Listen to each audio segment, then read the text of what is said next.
Nawasak ang 5 flood control projects ng DPWH sa kasagsagan po yan ng pananalasa ng habagat at magkasunod na bagyo sa Zambales.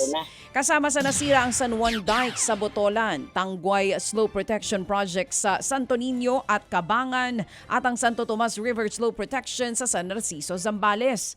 Mayroon ding mga nasirang flood control sa Santa Fe, San Marcelino at San Felipe. Dahil nga sa pagkasira ng ilang flood control projects, lalo daw lumala ang pagbaha sa ilang komunidad at probinsya. Suma total, aabot po sa mahigit 1,400 pamilya sa Zambales ang apektado ng pagbaha sa lalawigan. Ala, pati sa Botolan. Samantala po naman patay nang nadiskubre ang mga kabataang nawala matapos nga pong tangayin ng rumaragas ng tubig sa Marilao River sa Bulacan noong pong Lunes. Kahapon nadiskubre sa dalawang magkakahiwalay pong barangay sa Marilao at tatlo sa mga biktima. Sa bayan po ng Santa Maria naman natagpuan ang isa pang nawawalang biktima. Ito po ay kinilala na ng kanilang mga kaanak.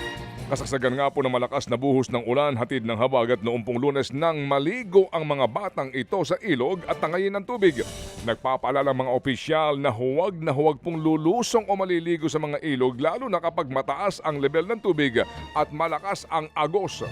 Baha rin po ang ilang kalsada sa Apalit, Pampanga, kabilang sa naapektuhan ng Balukok Bypass Road.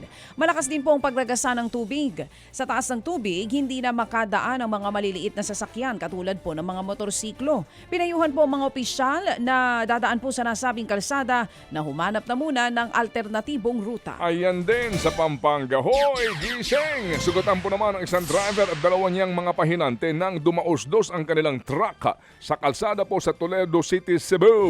Nasa pool nga po ng CCTV ang disgrasya. Nasa pool ang isang motorsiklo. Nagpagulong-gulong ang sakay nitong rider bago nakatayo at tumakbo. Mapalad siyang hindi tinamaan. Mapalad naman po hindi tinamaan ng itim na SUV at isa pang motor. At ayon sa investigasyon, pumalya umano ang preno nito at bumangga sa gate ng isang simbahan kaya tumagilid. Naharap po ang naturang driver ng truck ng katakot-takot na reklamo. Samantala nalason po ang 17 grade 5 students matapos makakain ng bunga ng tuba-tuba. Diyan naman po yan sa Cadiz City. Ayon sa mga pulis, inaya po ng isang estudyante mga kaeskwela na tikman ang bunga ng tuba-tuba na lasa umanong mani. Pero matapos ang 2 oras nakaramdam nga ang mga bata ng pagkahilo at pagsusuka.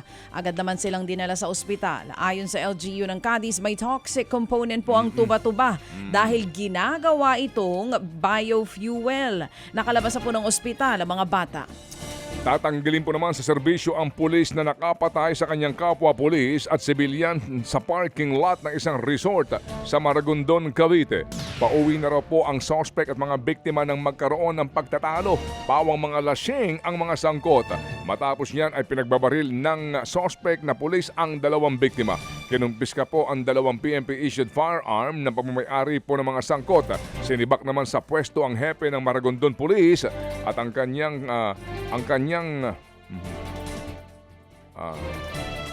kung saan po naman pala nagdiwang po daw ng kanyang kaarawan sa naturang resort kung saan po nangyari ang naturang pamamaril. Mga kapatid, patuloy po kayong tumutok sa 105.9 True FM para sa totoong balita, informasyon, music and entertainment. Mag-subscribe sa aming YouTube channel at podcast at sundan nyo kami sa Facebook, Instagram, X at TikTok sa True Network PH. Bisitahin din po ang aming official website, truefm.ph. At panoorin din kami sa True TV Signal, Channel 19. Kami po ang 105.9 True FM. Laging true sa'yo, kapatid.